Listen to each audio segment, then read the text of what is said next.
Bharatiya Janata party के अनुसूचित जाति मोर्चा के राष्ट्रीय अध्यक्ष लाल सिंह आर ने कहा, पिछले हफ्ते राहुल गांधी ने दलित पिछड़ों व आदिवासियों का आरक्षण खत्म करने की बात कही है। इसके संबंध में आप क्या कहना चाहेंगे? देखिए, लाल सिंह आर्य जी या भारतीय जनता पार्टी के जितने नेता इस समय राहुल गांधी जी के विरोध में बोल रहे हैं कि अमेरिका में जाकर उन्होंने ओबीसी, एससी, एसटी, दलित समुदाय का जो विरोध किया है, इस पर वो कर रहे हैं हंगामा। लेकिन विरोध उन्होंने कहाँ किया है? उन्होंने विरोध किया ही नहीं है। आज जो है एक बाइट आदरणीय राहुल जी ने जारी की है। अमेरिका जब वो गए थे, वहाँ पर जो बयान दिया था उन्होंने, वो बाइट जारी की है। पूरा देश उसको देख रहा है, उसको ये लोग देखें उसमें किस जगह उन्होंने विरोध किया है। भाई, माननीय राहुल गांधी जी जब बात कर रहे हैं तो एक सिख समुदाय का व्यक्ति बैठा था उसमें, तो उससे उन्होंने पूछा कि आपका नाम क्या है।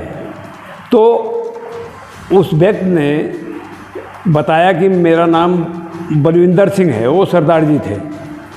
तो राहुल जी ने कहा उनसे कि आप जब इंडिया जाते हो तो आप पगड़ी पहन सकते हैं कि नहीं, कड़ा पहन सकते हैं कि नहीं, आप गुरुद्वारे जा सकते हैं कि नहीं। उन्होंने ये कहा कि जैसे आप लोग गुरुद्वारे जा सकते हैं और किसी चीज़ की मनाही नहीं है इंडिया के अंदर, इसी तरह हमारे देश में जितने भी समुदाय हैं, चाहे वो अल्पसंख्यक हों या किसी भी धर्म के हों, सबको वहाँ बराबर की छूट है, किसी तरह की कोई रोक नहीं है। तो उसमें आरक्षण की बात कहाँ से आ जाती है? इसको दरअसल ये लाल सिंह आर्य जी जो बयान दिए हैं वो उनके बयान को पढ़े ही नहीं हैं। जो उनके नेता कह दे रहे हैं, चाहे मोदी जी हों या उनके अन्य नेता हैं, वो जिस तरह का बयान दे रहे हैं उसी को सुनकर ये लोग बयान दे रहे हैं। जबकि इनके अंदर एक होड़ लगी हुई है बीजेपी नेताओं में। मोदी जी एक एक को ड्यूटी पर लगा दिए हैं। जैसे कंगना रनावत है, वो कभी किसानों को गालियां दे रही है। इसी तरह इनका एक एमपी कह रहा है कि जो है राहुल गांधी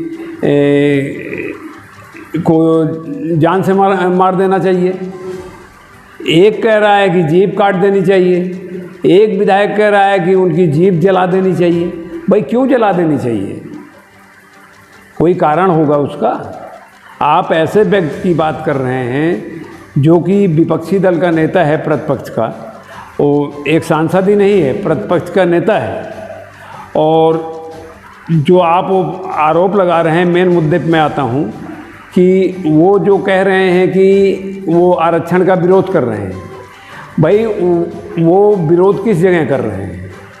वो इंडिया के अंदर भी आरक्षण की मांग कर रहे हैं कि लोगों को जितने भी हमारी जनगणना करी जाए हर समुदाय की, हमारे देश के अंदर कौन किस जात का कितने लोग हैं, कितनों को आरक्षण मिला है, कितनों को नहीं मिला है। यहाँ तक कि राहुल गांधी जी जो सवर्ण समुदाय के लोग हैं, उनमें जो गरीब तबके के लोग हैं, उनको भी आरक्षण देने की वकालत कर रहे हैं। आरक्षण देंगे वो। और उनके इस बयान पर केवल बीजेपी को ही कष्ट हो रहा है, लेकिन जो कट्टर अम्बेडकरवादी हैं, बहुजन समाज पार्टी के मानने वाले अम्बेडकरवादी, उनके बाबा साहेब भीमराव अम्बेडकर के परपोते राज रतन जी का भी बयान है कि राहुल जी कुछ गलत नहीं कह रहे हैं। वो देश में जो आरक्षण के लायक हैं उनको आरक्षण देने की वकालत कर रहे हैं। वो खुद समर्थन कर रहे हैं इस बात का। तो इसी से इंसान को जान जाना चाहिए, देशवासियों को, कि क्या सही है क्या गलत है। राहुल गांधी जी कभी भी अपने देशवासियों के लिए बुरा नहीं सोच सकते हैं। उनका यह भी कहना है कि जवाहरलाल नेहरू 1961 में सभी मुख्यमंत्रियों को पत्र लिखकर कहा था कि कांग्रेस पार्टी आरक्षण पक्ष में नहीं है। इसके संबंध में क्या करेंगे? देखिए, लाल सिंह आर्य जी जो हैं, ये क्या है, अनुसूचित मोर्चा के बीजेपी के राष्ट्रीय अध्यक्ष हैं। इनको ये जानकारी होनी चाहिए कि पहले इनको संविधान जाके पढ़ना चाहिए दोबारा से, कि बाबा साहेब भीमराव अम्बेडकर ने जो उनके नेतृत्व में संविधान बना है, बाबा साहेब निर्माता हैं संविधान के, उन्होंने जिस समय संविधान लिखा है उसमें साफ तौर पर लिखा गया है कि जो आरक्षण दिया जा रहा है इसकी हर 10 साल के बाद, 10 वर्ष के बाद समीक्षा की जाएगी, फिर उसके बाद आरक्षण आगे बढ़ाया जाएगा। अगर जवाहरलाल नेहरू जी इस तरह की बातें करते तो वो 10 साल के लिए बढ़ाते कैसे? सबसे पहले उन्होंने ही बढ़ाया था आरक्षण 10 साल के लिए, समीक्षा कराई गई और उसमें ये हुआ कि भाई अभी आरक्षण जो है देना चाहिए, मिलना चाहिए उनको, क्योंकि स्थिति नहीं सुधरी है।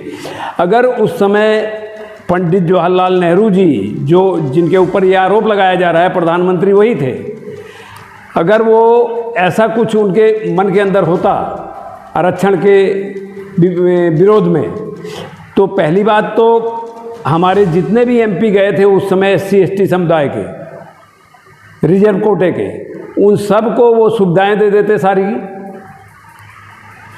इस काबिल बना देते कि उनको लगता कि हमारे देश में अब कोई कमी नहीं है दलितों की। उस समय एक प्रस्ताव लाते, उस समय 10 साल के बाद, जबकि हम बहुत कमज़ोर थे, तब भी पढ़े लिखे भी नहीं थे हम लोग उतना, 10 साल में कितना पढ़ लिख लेते देश की आज़ादी के बाद।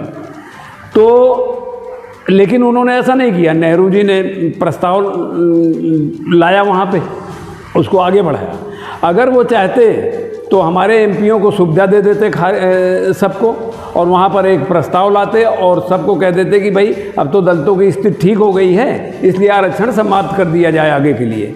तो हमारे बेचारे पढ़े लिखे नहीं थे एमपी, वो हाथ उठा देते कि सही कह रहे हैं नेहरू जी, हम लोग तो ठीक हो गए हैं, तो वहीं पे आरक्षण समाप्त हो जाता। लेकिन नेहरू जी ने ऐसा नहीं किया, वो 10 साल के लिए बढ़ाए। उसके बाद जितने भी प्रधानमंत्री आए वो हर समय अब तक 10-10 साल के लिए बढ़ाते जा रहे हैं, क्योंकि स्थिति ठीक नहीं हुई है आज भी। तो हाँ, कुछ लोगों को आरक्षण मिला है, कुछ को नहीं मिला है। तो इसलिए राहुल जी चाह रहे हैं, हमारे महबूब नेता जो मोहब्बत का पैगाम दे रहे हैं, मोहब्बत की दुकानें जिनकी चल रही हैं पूरे देश के अंदर इस समय, उनका कहना है कि जब ये हमारे देश में जनगणना हो जाएगी, जनगणना होने के बाद ये क्लियर हो जाएगा कि कितने लोगों को आरक्षण मिला है, कितनों को नहीं मिला है, स्थिति किसकी कैसी है। अगर सवर्ण समुदाय का आदमी भी, जो व्यक्ति गरीब परिवार का है, गरीबी रेखा से नीचे है, उनको भी आरक्षण देने की वो बात कर रहे हैं। तो आरक्षण समाप्त करने वाली कोई बात नहीं है। मैं लाल सिंह जी से यही कहूँगा कि अगर आरक्षण ना मिल रहा होता तो आज आप जिस तरह बात कर रहे हैं, बात करने योग्य नहीं होते, क्योंकि हम लोग पढ़ लिख ही नहीं पाते। आज कहीं पर मजदूरी कर रहे होते, आप भी, हम भी, हमारे बच्चे भी। ये उस संविधान की देन है, बाबा साहेब भीमराव अम्बेडकर की, और कांग्रेस ने इतना कार्य कर दिया है अपने देश के लिए कि सोच भी नहीं सकते। कांग्रेस ने देश को आगे बढ़ाने के लिए, ताकि देश की जनता को रोजगार मिले, कांग्रेस ने रेलवे बनाया, उड्डयन विभाग बनाया, हवाई जहाज़ वाला, BHL बनाया, HL बनाया, दूरसंचार बनाया, और यहाँ तक कि इसरो भी उन्होंने ही बनाया, ताकि लोगों को सरकारी नौकरियाँ मिले। और इस इसरो के ही माध्यम से हमारे देश के, जब इंदिरा जी जीवित थी, 1984 में ही हमारे देश के राकेश शर्मा जी चंद्रयान पर पहुंच गए थे 1984 में ही। ये इसरो के ही देन है।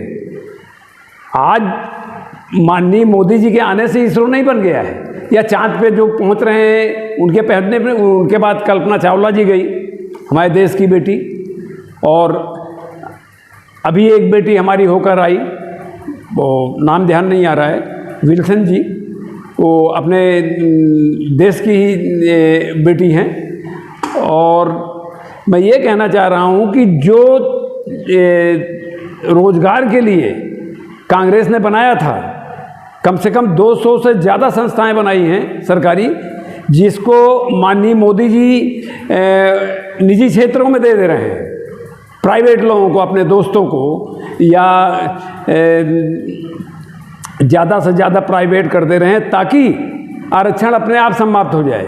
जब आप प्राइवेट कर दे रहे हैं सब कुछ, तो जो वहाँ पर प्राइवेट बिजनेसमैन आएगा वो क्या करेगा? वो अपने लोगों को भर्ती करेगा। दलित लोग या ओबीसी के लोग फिर रह जाएंगे। तो ये जो सोचना चाहिए इनको, आर्य जी को, लाल सिंह आर्य जी जो इस तरह की बात कर रहे हैं, इनको सोचना चाहिए, गहन अध्ययन करना चाहिए कौन सही है कौन गलत है। हमारे देश में जो रोजगार है उसको आप प्राइवेट कर दे रहे हैं, रोजगार मिलेगा कहाँ से? आपने सारी कंपनियां बंद कर दी, जितनी छोटी कंपनियां थी। आप मैन्युफैक्चरिंग हमारे यहाँ नहीं हो पा रही है। आप विदेशों से जिनको आप ठेका दिए हैं, बड़ी बड़ी कंपनियों को, अडानी जैसे को, वो लोग जो माल सप्लाई कर रहे हैं वो विदेश में बन के तैयार हो रहा है, तब माल वो लोग खरीद के यहाँ पर सप्लाई कर दे रहे हैं। भाई ऐसा क्यों हो रहा है? अगर वही छोटे छोटे उद्योग हमारे देश में होते तो आज हमारे देश में रोजगार की कमी नहीं होती। कांग्रेस अब तक जो करती आई है उसको आपने बेच दिया, प्राइवेट कर दिया, तो रोजगार कहाँ से मिलेगा? राहुल जी वही चाह रहे हैं कि रोजगार पुनः हमारे देश में बने। अगर आदरणीय राहुल जी की सरकार आती है तो वो सबसे पहले अग्निवीरों के लिए अग्निवीर व्यवस्था जो है वो ख़त्म कर देंगे, 4 साल वाली परमानेंट भर्तियां होंगी जैसे पहले होती थी। लेकिन मैं आपका ज़्यादा समय नहीं लेना चाहता हूं। अगर लाल सिंह आर्य जी को आप बुलाते हैं डिबेट पे तो मैं तैयार हूं। आप अपने स्टूडियो बुलाइए, हम भी बैठते हैं, आमने सामने बातचीत हो जाए, सारा दूध का दूध पानी का पानी क्लियर हो जाएगा।